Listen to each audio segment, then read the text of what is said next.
Man United 1, Arsenal 1, people, and that is done and dusted for this season. Do you know why it's done and dusted for this season?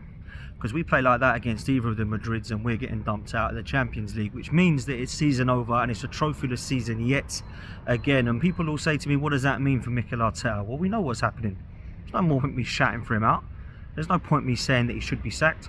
There's no point me saying that he needs to go now. There's no point me saying he needs to walk now. None of those things are happening. He ain't walking out whilst he's on 15 million a year. He's the Kroenke's guy. He's secured Champions League football. If we carry on playing like that, maybe it will get squeaky bum tyres. But I'll say this now, he's staying. And he cannot beat a low block. He's got no idea how to beat a low block. There's absolutely no part of my confidence in Mikel Arteta to believe that he can get across the line or beat a low block. It doesn't matter whether it's Everton, it doesn't matter whether it's Fulham, it doesn't matter whether it's Bournemouth, it doesn't matter whether it's City or United. Anyone that comes and plays Arsenal, play a low block. You might not win, but you ain't going to lose. Trust me, we ain't going to break that down. And tonight, I've got to be honest, I feel like we're lucky we won today. Lucky we got a point today, sorry. Because I feel like we could have easily lost. There was an opportunity for them to 100% win that game. And if it wasn't for David Raya and blocks from Rice and Gabriel, they would have quite comfortably. So I'm in a position right now where I'm thinking, it's done. Everything's done. Season's done. No fun. Nothing to look forward to. Poor football. No one enjoyed that today. Don't tell me you enjoyed that today. As a neutral, you might have, because it was quite a competitive game in terms of both teams going for the 3 points. But neither of them were getting very far. And Manchester United had better chances than us. Manchester United had better chances than us. A team with Lindelof and our youngster at the back in Aidan Heaven had more chances to win the game than us, with Xerxes up top. Had more chances with Casemiro and Christian Eriksen. Couldn't dominate the midfield. To be fair, they would have quite happily let us dominate the midfield, because they knew we weren't going to break anything down. And then Mikel Arteta, what does he do? Well, he's tried everything today and he's failed at every hurdle. He's tried with Tierney on the wing. He's tried with Marino dropping in midfield. He's tried with Martinelli on the wing. He's tried with Trossard through the middle. And he's hit blanks every single time. Now I would have left Ethan Nwaneri on because I believe that he's the only one with an opportunity to shoot. He's the only one with a kind of content or intent on going forward. Trossard today was poor. Ødegaard, frustrating. I'll come back to him. But Trossard today, after having a really good game against PSV, was back to his Forest performance the midweek before, because that was poor. Today it was poor. I didn't see enough from him in terms of quality. Martinelli come on. He tried to make something happen, but his decision making was off at times. Marino, I don't think he played well up top. I don't think he played well in the middle, and I'm not quite sure what he is, if I'm honest with you. I think it's a poor signing. Calafiori, another summer signing. Stinker and hooked yet again.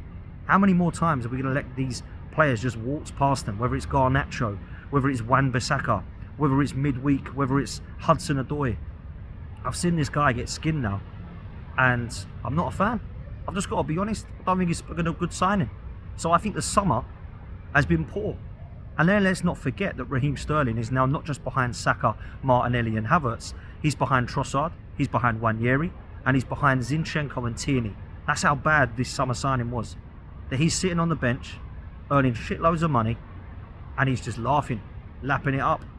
Manager does not want this player. Within 10 minutes, I knew I wanted Raheem Sterling. What a liar. You're going to see the best of me was the promo. Sorry, man, but this is a joke. This is a joke of a signing, and it was not one that showed any form of ambition about getting across the line. And now it's showing. When you have to bring Kieran Tierney on the left wing to cross balls, that is when you know you're in trouble. As much as I like Kieran Tierney, that is the only option that we have from the bench. And who's he crossing it to? Marino's dropped back in midfield. He's the only one with aerial ability. Yeah? So why are we in a position, right? Well, we've got a left back playing left wing, putting balls into the box. That's all we've got from the bench. And that's what it is by turning it up. Now, some people are saying, what more could Arteta have done?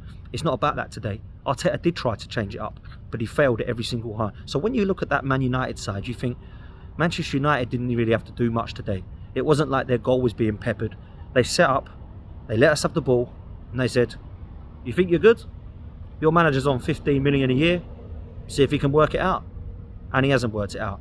Yeah? We could have been there all night. All night. And if I'm honest with you, if we'd have played for another 5-10 minutes, the way that we played after we actually scored, Manchester United would have probably won the game. So today, very, very poor, very, very disappointing. But I will come to maybe a couple of positives to finish off. Two of the only positives today were David Raya and Declan Rice. I'm going to throw Gabriel and Timber in there because I don't think they were too bad. Gabriel's last-ditch tackle was superb. Timber was very good going forward. But Declan Rice is showing why he could be quite easily one of our candidates for captain. And the leadership qualities of both him and Gabriel, they overshone and overshine what Ødegaard is trying to do and trying to bring to this side. Because for me right now, I don't look at him as a leader. And I think today, again, he shies away. He hides in these big games. And people will say that's not a big game against Manchester United, but you know the history there. You know the rivalry at Old Trafford. We don't do well there. We don't. Yeah? So when I look at it over the years, Arsenal have been poor at Old Trafford. So there's nothing to suggest we're going to go and waltz past it today.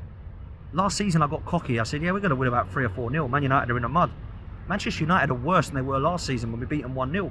And we've drew 1-1. Today we've drew 1-1 and could have lost the game. I thought it was, if I'm honest with you, if I'm being quite humble, I thought we were quite lucky to pick up a point in the end, yeah? Because yeah, we had chances, but so did they. So I'm in a real predicament at the moment to look at much about that game. And then I look at the scenario of Bruno's free kick. Poor from Trossard. Horrendous. In fact, I thought he was one of our worst players. I look at what he did for that free kick. I thought it was stupid to give that away. And then Bruno standing over it.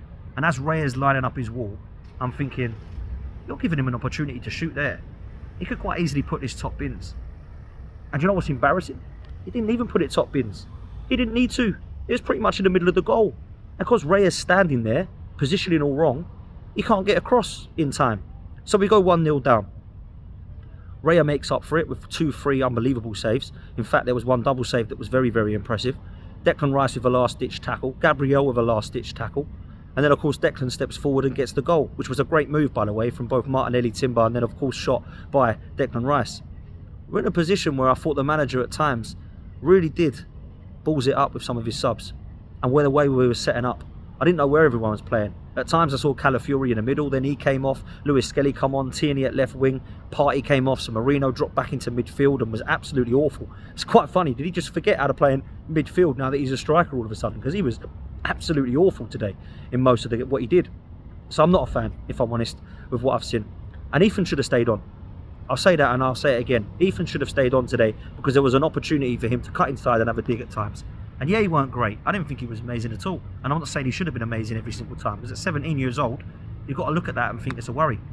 But this season is done, man. It's completely done. It's done and dusted. People who think we're in a title race give your head a wobble. But I'll go one further. We've never been in a title race. We have never been in a title race. Manchester United have sat on the top of the table for 1 day this season. Arsenal have sat on the top of the table for 0 days. We've not been in a title race. We were about 4 or 5 points off of them in December. And since then, we haven't got any closer. In fact, we've regressed and got further away. So what do we do moving forward now at Arsenal? I know what we do. I'll tell you what we do. Here's what we'll do. We won't sack the manager. We won't bring in a sporting director and, go and get a Simeone or Simone Inzaghi or somebody like that. We'll give the manager more money. We'll give him a war chest. We'll let him work alongside Andrea Berta. He'll bring in a forward. He'll bring in a winger. He'll bring in a midfielder. And then we've got to win something next season. And I'll say this lastly. If we do not win something next season, I don't know how anyone can get behind what we're trying to do still. Because let's just say it how it is. Ten Hag won trophies. And he got sacked. Mikel Arteta is challenging. And he's not winning trophies. What's worse? What's worst? It's absolutely crazy for me. Crazy. So, look, I'm not in a good position right now to be saying that we should be doing X, Y, Z. I'm just done with this season, yeah? I said it on AFTV, I'm actually really happy the Formula 1 season's starting up again so I can actually use my weekends to look at Formula 1 alongside the football. Because actually it's more entertaining. Because that wasn't entertaining today. Don't tell me that was entertaining. There's nothing about today that was entertaining. We're a joke of a club. We ain't good enough. And people have said it. Who's good and can break down a low block? Well, Liverpool can. Pep Guardiola teams can. Yeah. Diego Simeone's team can. They're the master at it. Simone Inzaghi's team can. So there's other managers out there that can. Carlo Ancelotti's teams can. And we've got to play Carlo Ancelotti or Diego Simeone's team. I wonder how they're going to set up. I wonder what they're going to do. Trust me, the season's done, guys. We ain't nowhere near good enough. We're nowhere near good enough to win this league. We're nowhere near good enough to win the Champions League. We're out of all the domestic cups. So I'm afraid it's back to being negative. Back to being negative. Or is it just back to being realistic? Back to saying it how it is. There's nobody better than Mikel Arteta, apparently, people. So we're stuck then. This is it. Go and play a low block. If you don't want to play a low block, we'll beat you. If you do want to play a low block, we won't. Simple. And that's that. So season over for me. Not much to look forward to. Not excited. Want the season over. And now we just plow on until the summer. Let's see what happens. Hit the like button, hit subscribe, and we'll see you next time, people. Big up.